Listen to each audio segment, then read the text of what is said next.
I want to go over what I've learned after stacking 100 ounces of silver. Let's get into it.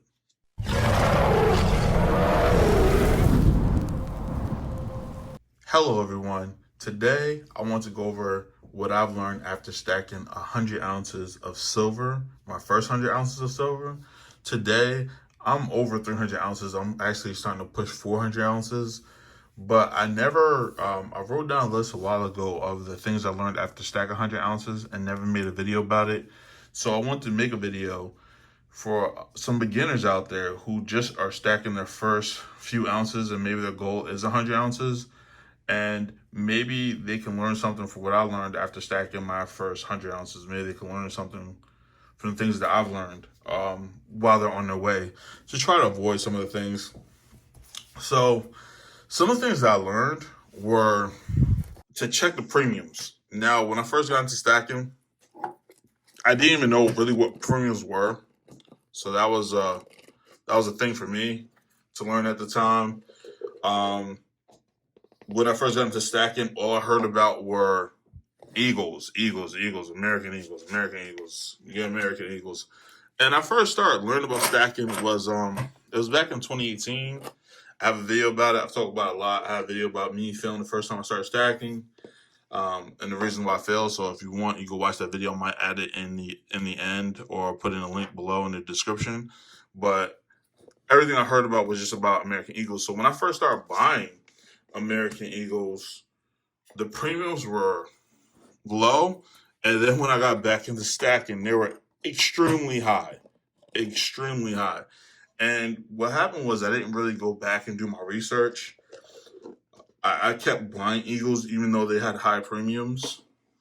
And I think at one time they had reached like $40 because of the premiums. It was almost like $40 each at one time. This was like 2020, 2021, somewhere around there. So those were actually the first things I stacked. I still had a few Eagles when I first tried. I still had a few, maybe like 20. But I sold most of my stuff. I still had like a few Eagles. So some of these are from then. And then I got back into stacking about a year ago. So some of my first pieces are actually American Eagles. Now I have them in capsules.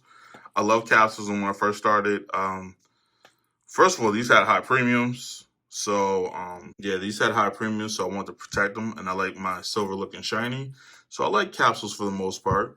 So, I put them on there, and I would say, I had to start checking the premiums.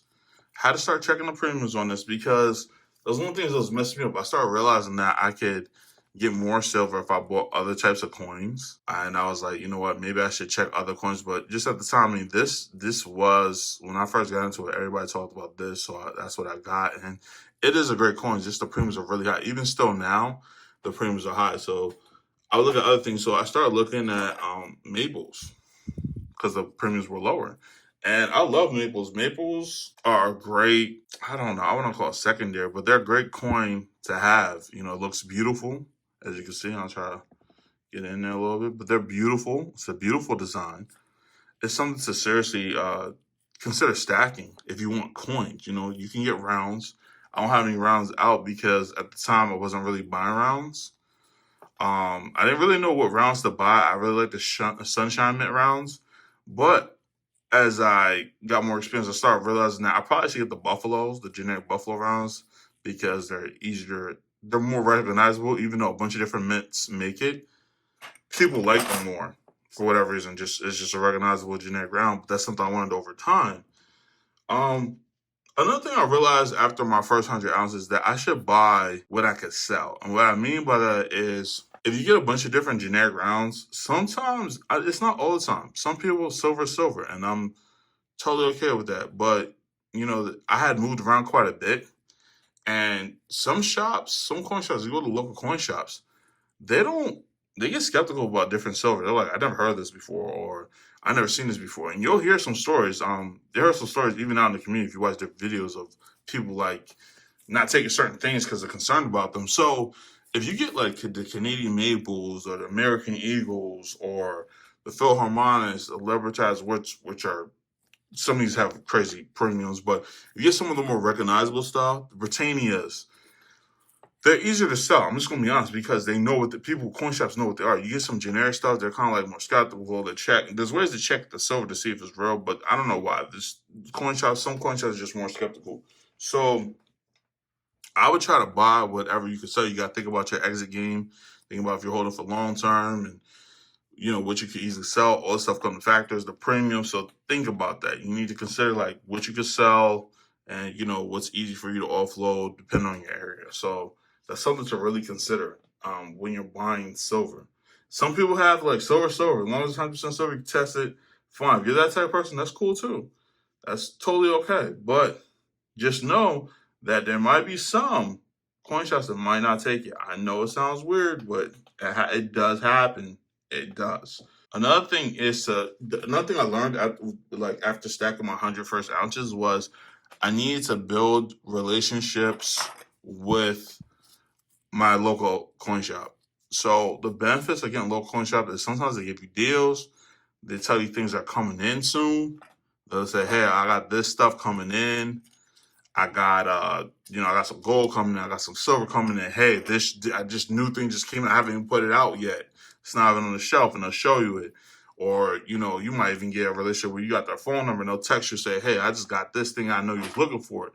That's the benefits of having a relationship with your local coin shop. Something that just happened to me. I'm fairly new to this area. I've been here for about a year, but I wasn't going to a local coin shop. I was ordering most of my stuff online. So about probably the last 3 or 4 months, I've been going to a local coin shop, and I built a relationship with one of the guys at the coin shop. And something came in, and he was like, "Hey, man, you want me to put this to the side for you? Because I know you like this stuff." And I said, "Yeah, put this aside. I'll come pick it up tomorrow." They don't do that for everybody. They only do it for customers they trust, have a good relationship with, and they know that's gonna pay for and stuff. So that's a huge benefit. Like if somebody else could have picked up something that I wanted, but since I have a relationship, he puts it aside for me.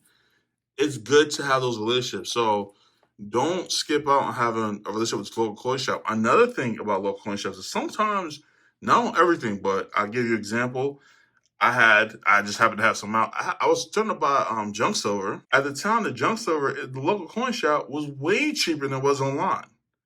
If you just buy online, you might not get some deals that you can get at the local coin shop because sometimes they don't do exactly what the online shops are doing, depending on their inventory. So I was able to pick up a lot of junk silver a lot cheaper, a lot cheaper. And then now the premiums are up to what they are online. But for a few months, I was good. So, definitely explore your local coin shops. Another thing is try not to collect a bunch of different collectible pieces. I might have one out just from one of my last videos, maybe one or two. Let me see what I got here. Yeah, so like nice stuff like this. I mean, this might not be. I don't actually know a lot about this, but usually stuff like this might be a little bit higher premiums. I have like some of the pandas. I don't have them out right now because they weren't part of my 100 ounces. Like the stuff I have out right here is actually my first 105 ounces because I bought the American Eagles and I bought a tube of Canadian Maple, so that's 105 ounces. But it's still first 100 ounces, like it's a little over, but that was my first 100 ounces. So I started getting into more of the premium stuff, and it's really easy when you start buying the higher premium stuff like pandas and stuff that probably change each year. It's extremely easy to want to collect them. And that's a part of the whole thing with them is that they want you to get into this collective thing so that way they make more money. If you're a stacker, you want to have a good balance of, I would say this too. I want to get this out there. If you're a stacker, you probably are a collector a little bit. Not all, but most of us have a little bit of collector thing in us. There's nothing wrong with that. But you have to prioritize, if you're a stacker, you have to prioritize stacking first and you have to keep an eye on the premiums. It's just a must. I'm not saying don't collect. I'm saying you just have to be wise to it. You have to be aware of what you're collecting. You can't collect everything. So, for example, one of the things I actually collect, the Silverback Congo Gorilla coins, I actually collect those coins. Those are coins I actually collect. I'm considering collecting pandas. I don't know because I really do like pandas. But right now, the only coins I'm collecting is the Silverback Congo coins. That's the only coins I collect. I do pick up some higher premium stuff as I like them. Like I might get a wolf one or a dog one or a tiger or a dragon here and there. But this is mainly when I'm stacking coins rounds, something like that, something with lower premiums. I try to get what's on sale, what has a deal, because at the end of the day, first and foremost, I'm a stacker. All right, so the next thing, I'm gonna be honest, you want to be successful at stacking. A good way to be successful at stacking is sticking to a budget. Make a budget. And what I mean by that is not letting me make a budget. I mean, listen, you want to make a budget for your entire financial situation, go for it. Hey, listen, you're not going to get any negative comments from me about making a budget for all your finances, but I'm talking about as far as stacking. You want to know how much you have to put towards your expenses, all that type of stuff, but then allocate the money towards stacking your silver. What I can afford $200 each paycheck, $100 each paycheck, $50 each paycheck, whatever that is. Establish that, because then you won't feel guilty about buying silver as it comes in. It's really easy when you're stacking to feel bad about buying the silver if you have other bills to pay or you have other expenses that pop up. It's really good to have an emergency fund or something for unexpected things, so that way you don't have to have your silver. You don't have to sell your silver to make up for those expenses. So you want to have those things in line if you want to be successful at stacking. I realized that during my first time trying to stack, and then I finally got to 100 ounces. So because I personally had got rid of my debt, and then I started stacking. So it's allowed me to stay more consistent in the stacking. You want to make a budget, stick with it. It helps tremendously. Okay. The next thing is, well, we touched upon this a little bit, is you want to have low to no debt. Low to no debt is great because, like I said previously, it makes it easier to stack. It does. It makes it a lot easier to stack. Whatever money you was going to his credit cards or loans or whatever you had out, it could all go towards silver now. And to be honest, I'm gonna be honest with you guys, I have a little bit, not a spending problem, but I'm a spender. I'm just a natural spender. I like spending money. So this is a nice way for me to save my money or transform my currency into money, gold and silver, right here, silver. And I don't feel bad about it because I know I'm just transforming my cash, my currency into money and then putting it aside. So it's like I fulfill that spending need that I have, that spending desire, and I put it into this type of form. But it's easy to do when you don't have debt or low debt and you don't have things that's popping up getting in your way of stacking. Okay? So try to take care of that. Or it may interfere. It doesn't happen for everybody, but it may interfere with your stacking ability. And then when I'm talking about debt, like if you have like a car payment, fine, I get that. There's things, mortgage, rent, stuff like that. Fine. I'm not talking about that type of stuff. I'm talking about like credit card debt, like a lot of consumer debt. I guess we could sum it to like a lot of consumer debt, excluding maybe the car, unless the car is really high. And it's not financial advice. It's just, education stuff that I learned. I want people to think this is financial advice. Do what you want to do. It's just stuff that I have learned over my time stacking. And the last thing is buy some stuff that you like.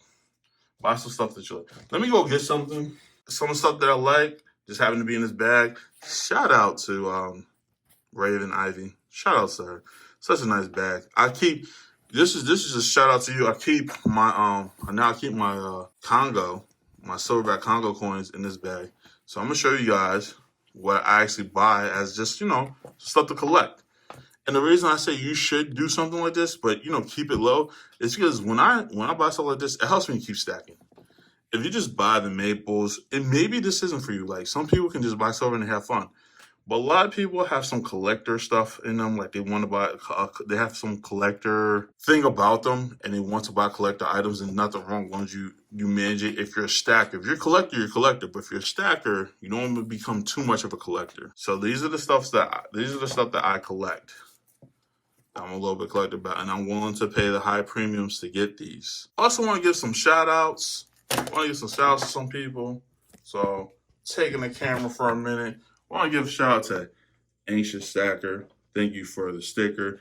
He's a great guy. This guy's everywhere. He gives so much support to everybody in the community. He leaves comments, likes. This guy is a big supporter in the Silver Stack community. So please go to his channel, give him a like, subscribe to his channel. Great content, great person. You'll love him. Trust me on that. So another person I want to give another shout out to is my man, STG, Stack That Gold. Shout outs to you, man. He's a great person. I love his channel. He's a great member of the community. He actually sent me, I said in one of my other videos, but I'll say it again, he sent me actually this coin right here, put it in there, boom, he sent me this in the mail. It looks beautiful, so thank you. Thank you for the coin. I really appreciate it. He's a great member. Y'all, go to his channel, subscribe. Subscribe to his channel. Subscribe to his channel, give him a like. Tell him that I sent you. Tell him Silverback Stacker sent me. Tell him, so that way it makes me look good, and I appreciate it. Let me see if there's anybody else. Is there anybody else I need to? Oh, how could I forget? Snoopy Stacks. Beautiful sticker, Snoopy Stacks. You know, I just started to watch this person's content. Go to the channel, check out the content. Great content, up and coming. I think they're at like a little over 100 subscribers. Check out the video, subscribe. You won't be disappointed. You won't be disappointed. So thank you, Snoopy.